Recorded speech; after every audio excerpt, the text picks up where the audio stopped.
recebe a força, ele vai ter uma densidade diferente da densidade do material onde não tinha exercício. Então, essa flutuação é mais indicada quando se quer uma melhor uniformidade dessa distribuição da densidade do material. Chega perto da isostática, não depende. Por quê? Depende do tamanho do material.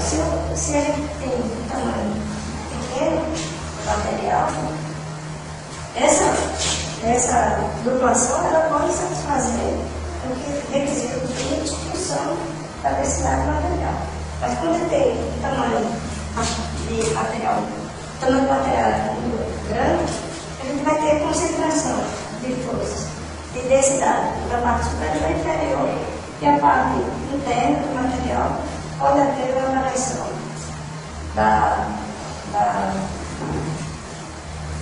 do comportamento diferente das extremidades do material. Então, melhora a questão do comportamento, melhora. Mas aí vai influenciar, vai depender do tamanho do material, se ela chega bem próximo ou não da pressão isostática. Então, essas curvas aqui são linhas de densidade aparente do material com relação ao eixo central do compactado. Então, o que a gente tem aqui é ação simples, você tem uma comparação do efeito da mensagem por ação simples e por ação dupla. Então, são linhas que vão representar variações de densidade do material. Você observa aqui que existe uma grande variação em relação à densidade do material. Quase não dá para ver seguinte, mas o que a gente tem aqui é que essas linhas aqui, ó, a gente consegue, nessas regiões, uma densidade mais equilibrada com relação à vibração. Então, foi o que eu expliquei aqui com relação a essa questão de densidade, densificação, de ambiguosidade da densificação do material em relação à ação simples e em relação à ação dupla. Então, se a gente for ver o gráfico da densidade do material, a linha de densidade do material pensado isostaticamente, a gente tem um equilíbrio bem maior dessas linhas. Eu também encontrei uma comparação, fazendo essa relação da linha de densidade do material compactado axialmente e isostaticamente.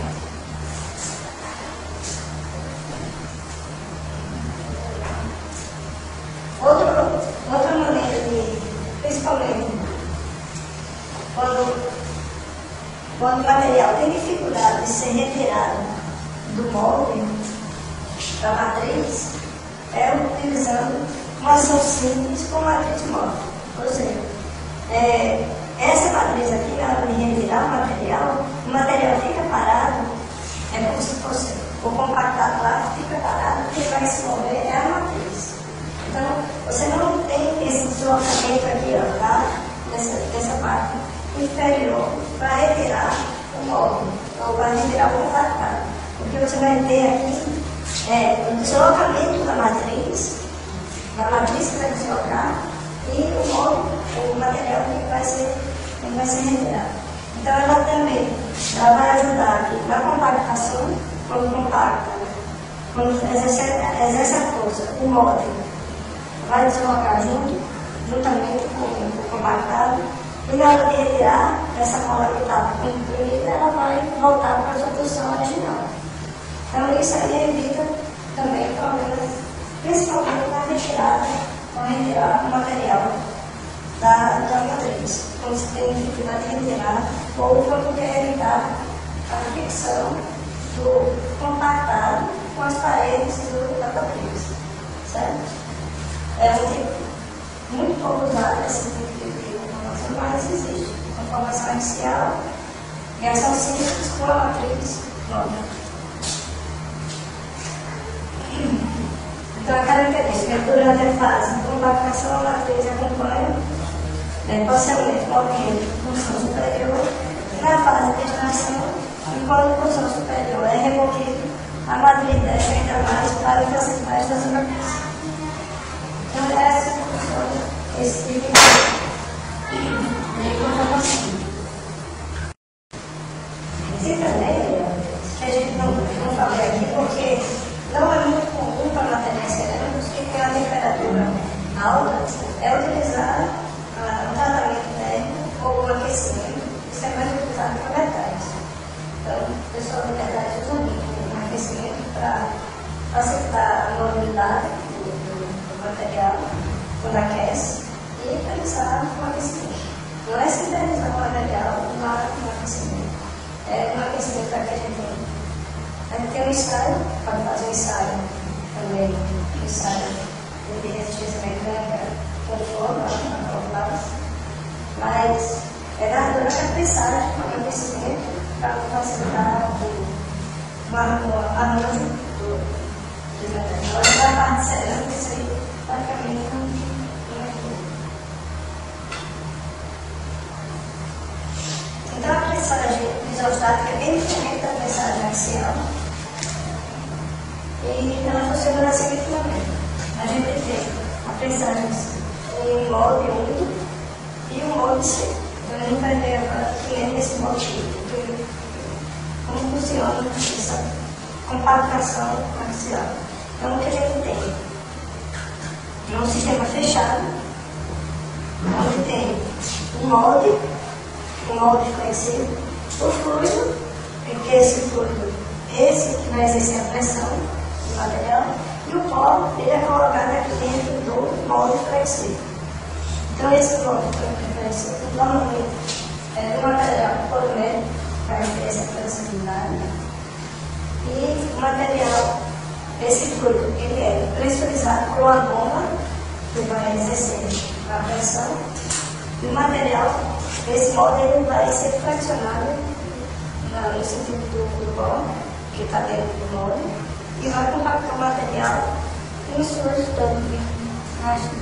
todas as suas direções. Então, primeiro, o sistema, para fazer a compactação axial, você tem que introduzir o pó e fechar o molde. Então, esse molde ele tem que ser bem enredado. Por quê? Porque senão o fluido vai entrar lá onde está o pó e você não vai conseguir, vai prejudicar essa pó. Então, a primeira dificuldade de pensar no material axialmente é vedar bem o molde para não deixar que o fluido interfira lá no seu pó, no material.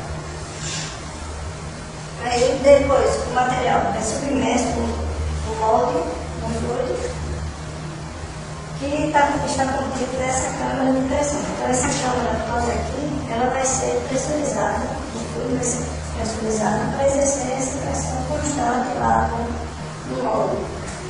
Então, a compactação pela pressurização do fluido é realizada com uma bomba hidráulica e a deformação do molde flexível em relação a essa pressão que vai ser exercida lá no molde. Então, dependendo do tipo de prensa isostática, tem essa grande variação da pressão que vai ser exercida. No caso aí,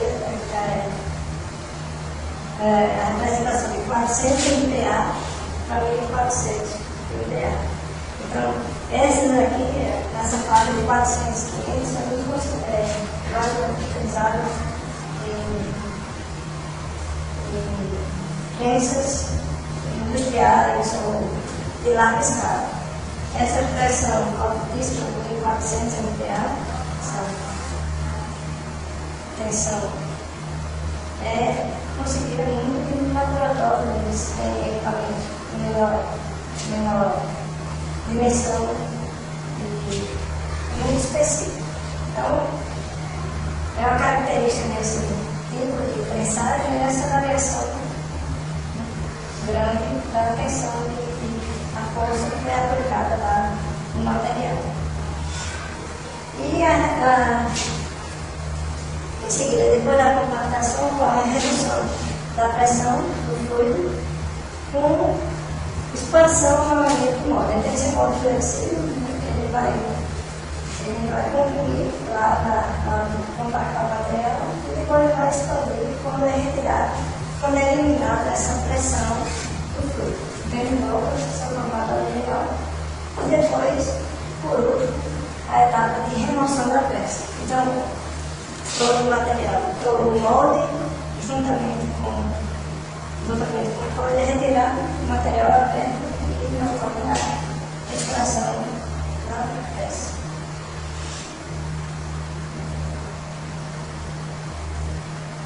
Então, a etapa também é uma etapa crítica do processo, do mesmo jeito da pressão axial, na pressão horizontal, é o preenchimento desse molde. Se você não consegue preencher, por isso que é aquela questão do fluidez do pó, fluidez da massa, é fundamental para você preencher bem os espaços do molde. Então, é a etapa crítica, essa questão de preenchimento do molde. E as principais vantagens desse processo em relação à axial é a obtenção de peças com distribuição de compacidade praticamente homogênea. Você consegue essa questão de compacidade bastante satisfatória. A grande versatilidade de formas e baixo custo de molde. Esses moldes são relativamente baixo custo.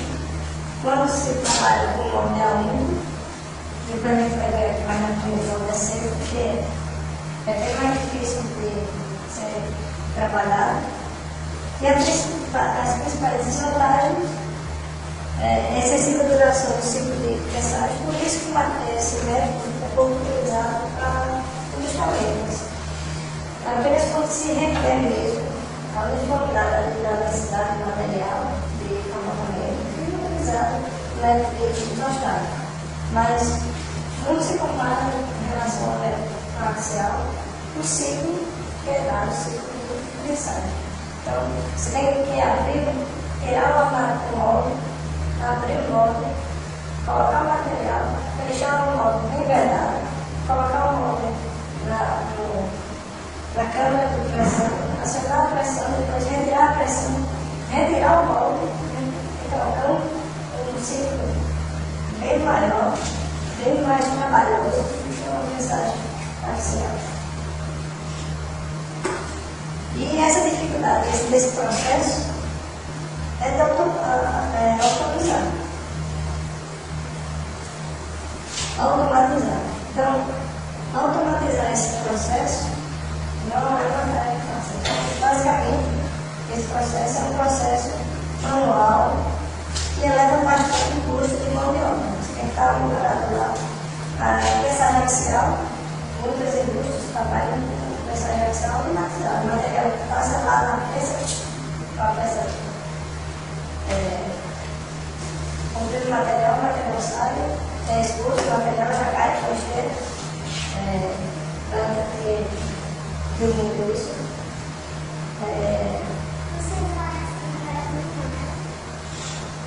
Aí é mais difícil ainda utilizar essa temperatura. Se a pressagem axial ainda se consegue fazer, mas na isostática é muito mais difícil variar essa temperatura. Então, esse fluido aqui tem variação de tudo, mas o mais utilizado é água.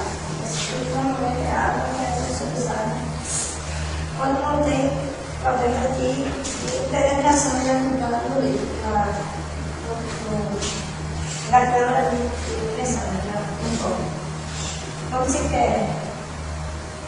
se tem dificuldade de vedar esse molde, aí se usa um material mais viscoso. Tipo um óleo, porque dificulta a entrada não prejudicar o corpo. É isso, né? É caro mesmo. É caro, mas tem uma vantagem que o material é contra a qualidade. Tem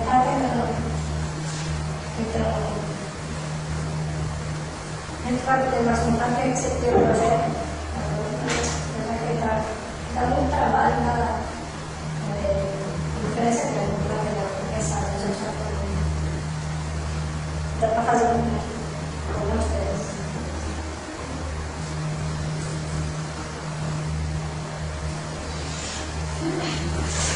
E a técnica do molde a seco, do mesmo jeito que a gente tem as 3 etapas do preenchimento do material, a etapa da compactação e a extração. No entanto, se você observar aqui, ó, o que a gente tem a seco, o fluido, ele vai estar apenas nessa cavidade que pertence ao molde. O molde, ele já contém, lá a gente tem a câmara de pressurização, onde é colocado o fluido. Aqui o fluido, por isso que a técnica é chamada a seco, molde a seco, o fluido é colocado apenas aqui nessa região do molde. Então, isso faz com que o material,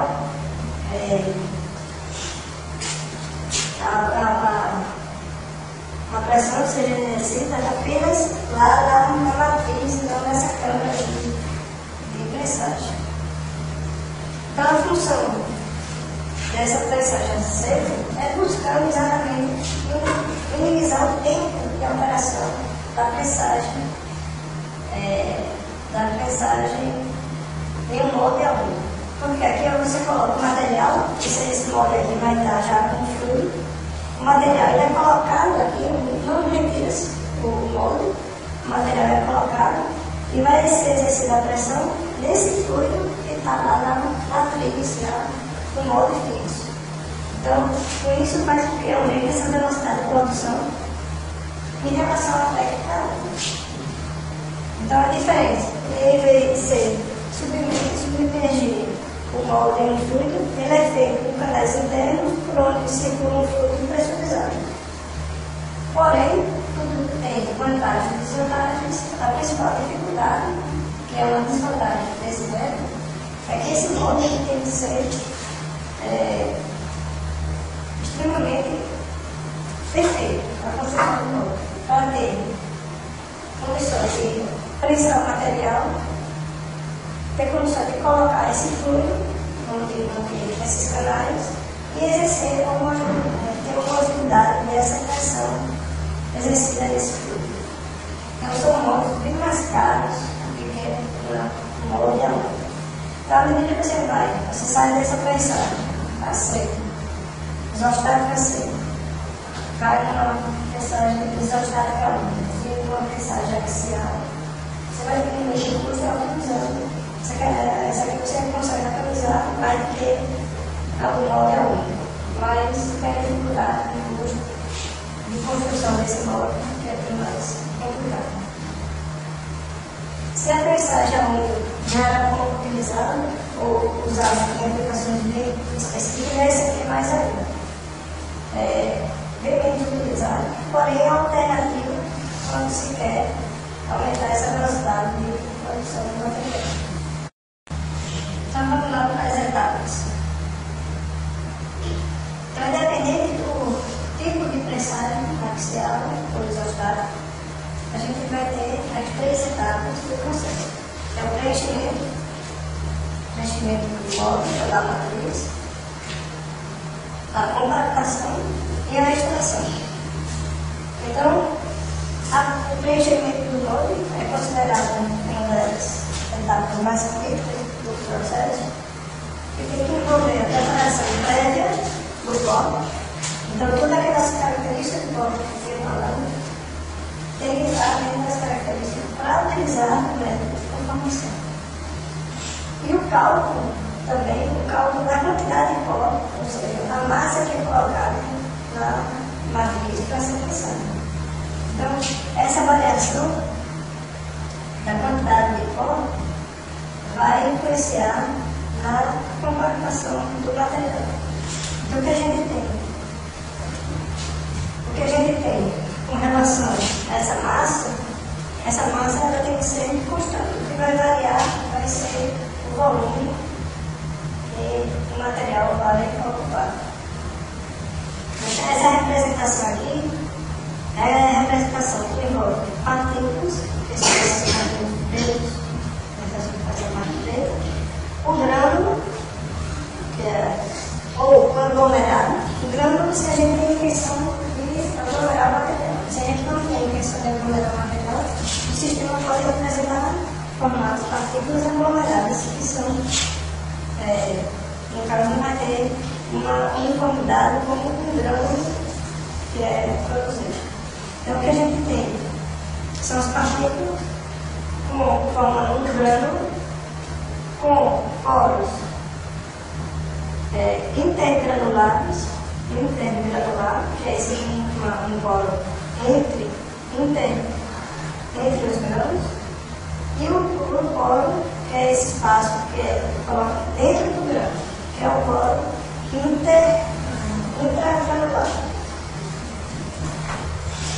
Certo? Então, essa questão dessa porosidade intragranular, deixa eu colocar isso. Então, esses poros intragranular, eles normalmente são do mesmo tamanho das partículas. Certo? Então, na compactação, esses poros internos do grão, eles são difíceis de serem reduzidos. A compactação do material, onde vai exercer efeito a compactação, é com relação à diminuição desses poros da porosidade intergranular, que são poros de tamanho maior, que vai ser influenciado exatamente pelo formato do material, pelo tamanho do material, que é utilizado para ser compactado. Então, quando a gente for fazer uma compactação do material, aqui tem uma representação melhor desse grão, que é esse formato do grão, com as partículas, os poros. No caso aqui, intergranular e o poro intragranular.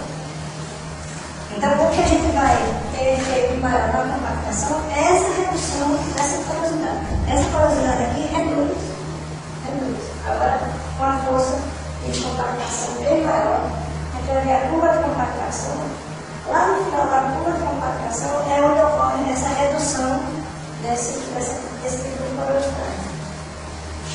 Então, esse preenchimento do módulo, da preenchimento da matriz, você tem que primeiro calcular a massa. Então, você tem um módulo. Normalmente você tem um volume definido, qual a quantidade de massa que a gente tem que colocar lá no módulo para pensar o material.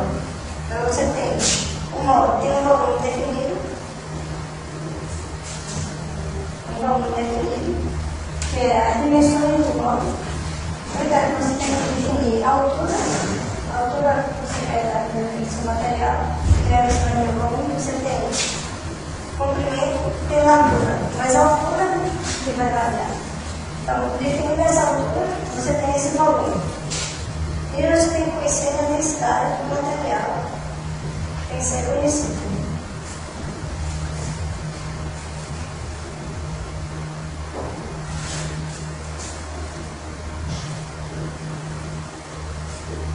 Então, a massa do material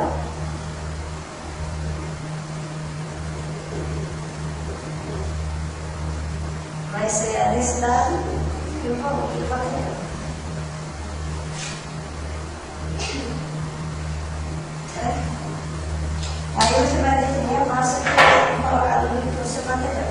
Então, a massa que vai ser colocada no polo vai depender da densidade do material. Você define o volume, mas se você não modifica a densidade do material, você vai ter que variar também a massa que é colocada.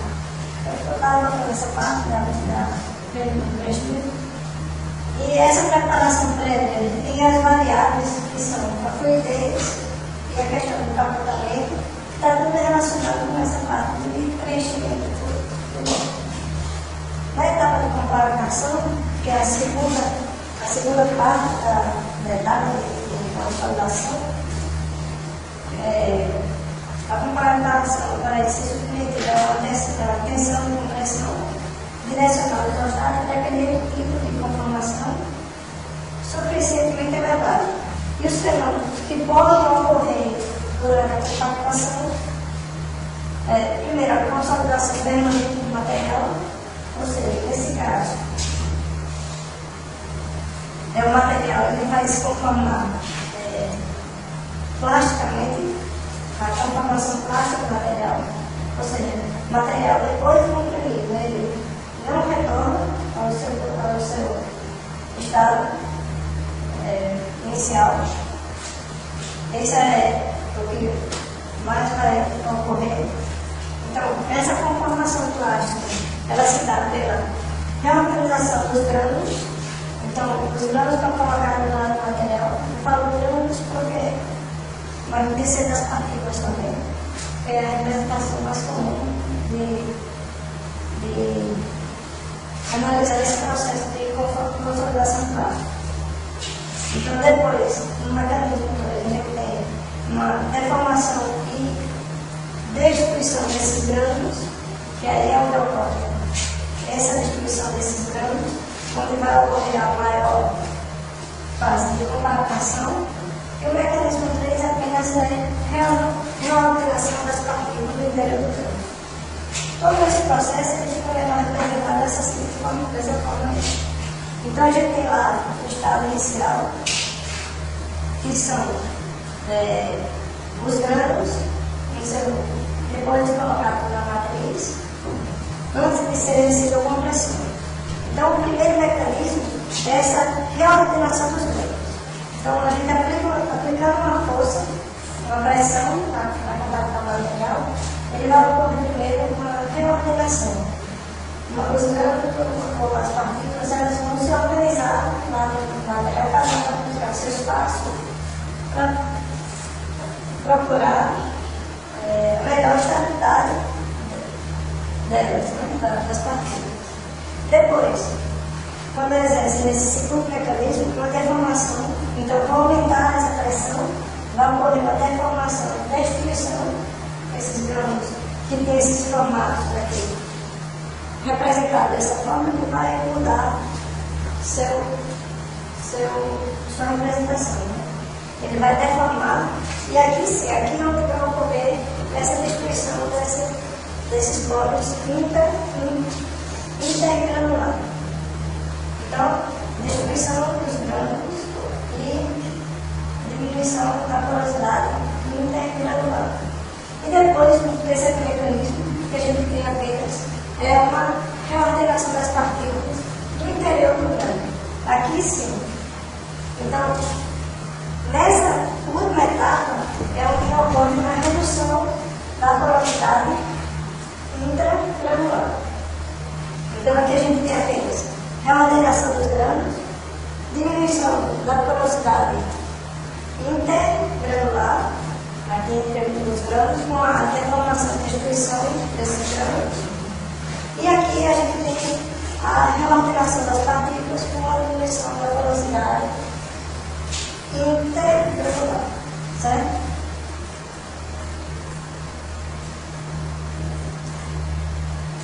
Então, essa parte de conformação plástica é uma das possibilidades, é um dos fenômenos que ocorrem durante a compactação. Praticamente ocorre para todos os tipos de materiais. As outras, que a gente vai ver agora em seguida, nem sempre ocorrem durante a compactação. Então, voltando àquele esquema que eu só queria repetir, para a gente, reordenação, deformação e destruição dos grânulos e reordenação das partículas. Então, a curva de compactação é essa que a gente tem aqui. À medida que vai aplicando a compactação, a pressão de compactação, você vai aumentando a compacidade, a densidade do material, certo? Então, aqui a gente tem um resumo dos três mecanismos. Esse primeiro mecanismo que é reordenação. Então,